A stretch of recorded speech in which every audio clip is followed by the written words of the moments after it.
Gotta go get them books. These are my books. Ah. Hi everybody, it's Amanda from AmandaReads, and today I am going to be doing my February book haul / unboxing. All of my books actually are not here yet because we have had about 3 or 4 snowstorms. It's been crazy. The only books that haven't come yet are books that are part of the series that I do have in these boxes. First, I'm going to talk about some of the free ebooks I got on my Kindle. I have Amazon Prime, and with Amazon Prime, you get 1 free book a month. For February, they actually let you pick 2 free books. The first book I chose this month was Wreckage by Emily Bleeker. The second book I got was The One That Got Away by Simon Wood. I did not just buy books from BookOutlet this month. I found a new website called Alibris. I'm not really sure how you say it. I am not going to give a synopsis on the series books I've purchased. However, I will give a synopsis for the standalone novels that I purchased. Got my handy choppy scissors that we know I'm not good at using. And again, I must shed because every time, there's always a hair on there. Okay, so this is my first box. It comes from Nationwide Book Industries, which is in Stoughton, Massachusetts. That's probably how it got here so fast because I live in Massachusetts. This is the toughest part. I hope you're all doing great with your reading goals this month. I feel pretty proud of myself. It smells like lemons in there. First up, we have Book 1 from the Infernal Devices by Cassandra Clare. It is Clockwork Angel, and it is brand new. And then I have Book 2, Clockwork Prince. BookOutlet only had Book 3, so I purchased Book 3 in hardcover and then was like, well, that was dumb. And that's basically what I did for a lot of my series, so that's why I have so many things coming still. This is what I got from one of my boxes from Alibris. We're just gonna call it Alibris, all right? We're just gonna call it Alibris. Now on to my BookOutlet boxes. $5 off. First up, we have Leftovers by Laura Weiss. I don't know. But she is the woman that wrote Such a Pretty Girl. I'm so excited. It was on BookOutlet. Oh my God. Blair and Ardith are best friends who have committed an unforgivable act in the name of love and justice. But in order to understand what could drive 2 young women to such extreme measures, first you'll have to understand why. You'll have to listen as they describe parents who are alternately absent and smothering, classmates who mock and shun anyone different, and young men who are allowed to hurt and dominate without consequence. You will have to learn what it's like to be a teenage girl who locks her bedroom door at night, who has been written off by the adults around her as damaged goods. A girl who has no one to trust except the one person she's forbidden to see. You'll have to understand what it's really like to be forgotten and abandoned in America today. Are you ready? I'm so ready. Frickin' BookOutlet, you marked up my book. Red, too. Like, what the F? This is cool. Okay, this isn't used, but it has a shit ton of fingerprints on it, all right? Who the fuck's been touching my book? That's dirty and scratchy. Damn. This is Far, Far Away by Tom McNeil. This is actually the cover of the book. I know this has to do with the Brothers Grimm, so I'm really excited. This is a strange and fateful tale of a boy, a girl, and an ancient ghost. The boy is Jeremy Johnson Johnson. Shy and studious, he hears voices, specifically one voice, but in public he can't possibly admit this. The girl is Ginger Boltinghouse. She has wild hair, wild ways, and a desire to include Jeremy in her next wild plan, breaking and entering.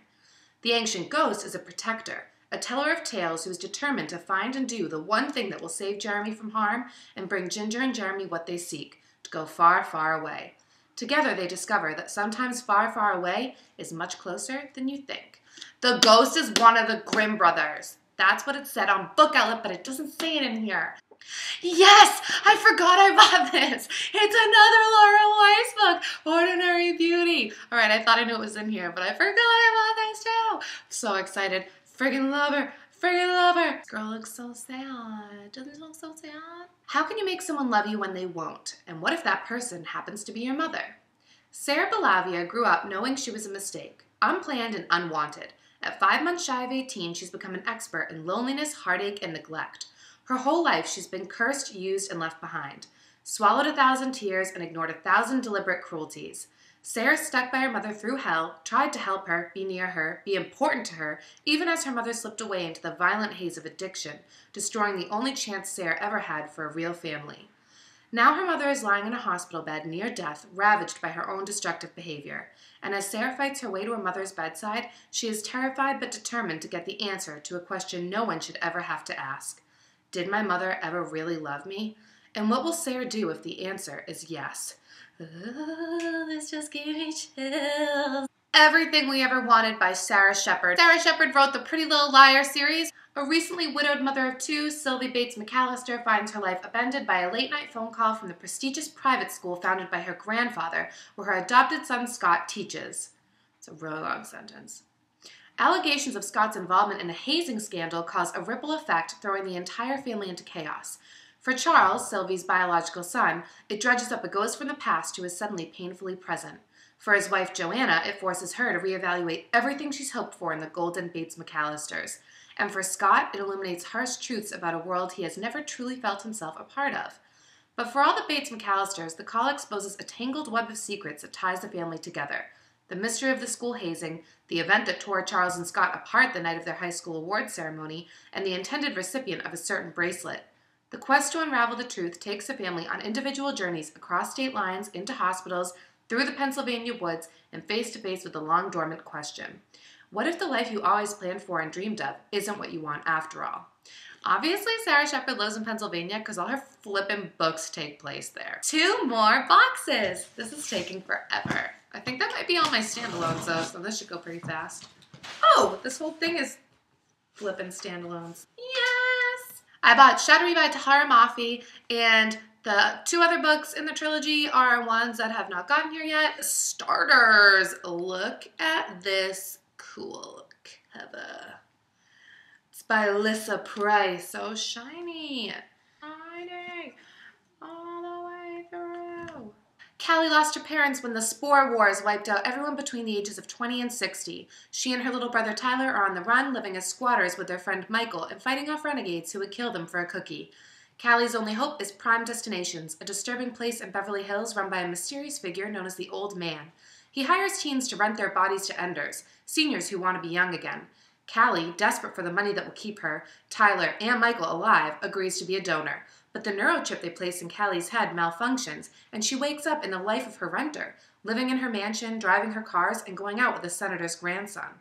It feels almost like a fairy tale, until Callie discovers that her renter intends to do more than party, and that Prime Destination's plans are more evil than Callie could have ever imagined. Ooh, dun dun dun. All these things are done by Gabrielle Zevin, one of my favorite authors. She wrote Elsewhere, which is right here. She also wrote Memoirs of a Teenage Amnesiac. Elsewhere is still my favorite though. I'm not going to do a synopsis of this because you can find one on YouTube. I've seen it done. This is a book I'm really excited about. Anya's Ghost by Farah Brosgol. It's a graphic novel. Look at, there's like a girl in her hair, the ghost. It says, what if your BFF is a ghost? Of all the things Anya expected to find at the bottom of an old well, a new friend wasn't one of them. Especially not a new friend who's been dead for a century. Falling down a well is bad enough, but Anya's normal life might actually be worse. She's embarrassed by her family, self-conscious about her body, and she's pretty much given up on fitting in at school. A new friend, even a dead one, is just what she needs. But Anya's new BFF isn't kidding about the forever part. It's all done in, like, grayscale. Look at that. And last box, finally. Save the biggest one for last. Clockwork Princess. This is the last book in the Infernal Devices trilogy. BookOutlet also had in new hardcover the last 2 books in the Mortal Instruments series. So this is City of Lost Souls and City of Heavenly Fire. I'm starting a new series as well. I haven't really seen anyone reading this on BookTube, but I was really excited by it. So book 1 is The Nightmare Affair, and book 2 is The Nightmare Dilemma. And Mindy Arnett, and it just looked really cool. And Marissa Meyer, who wrote Cinder, wrote Brimming with Wit and Charm about this one, and Mindy Arnett has created a brand new school of magic to delight and enthrall us. I'm down to try anything. I don't really know anything about these, and I'm gonna keep it that way. 37 Things I Love in no particular order. This is by Kekla Magoon. Cool name. Ellie has only 4 days left of her sophomore year, and summer is so close that she can almost taste it. But although vacation is just within reach, she isn't exactly relaxed. Her life feels like it is going downhill fast, and even her best friend fails to notice anything is wrong. But when all seems bleak, Ellis manages to find comfort in the most unexpected places. And that's when she discovers that if the world is falling apart, sometimes it's the people you love who hold it together. Ooh, it sounds kind of happy, but sad at the same time. I just loved this cover. She's on a swing set, like in the galaxy, with hearts all around her body. This is the first book in a series as well. I don't know if it's a trilogy or a series. The second one I don't believe has come out yet, or it is out and hard to find. So this is Mila 2.0 by Deborah Driza. It's basically about a girl that was built because she found out who she was. People are trying to kill her, and that is pretty much all I know. She's like a little cyborgy. I think it's a cool cover. It's like her face is coming off. Last book is Control by Lydia Kang. I believe this is a series as well. I'm not going to go over this because other people have, but look at this cover. I don't think I can carry all these. I shall try. No one's impressed. My staircase of books. These are from my books. Oh, I tried so hard. Yeah, that didn't work. I need to go order a pizza. I hope you all enjoyed the video. If you didn't, I'm sorry. Thanks for watching and goodbye.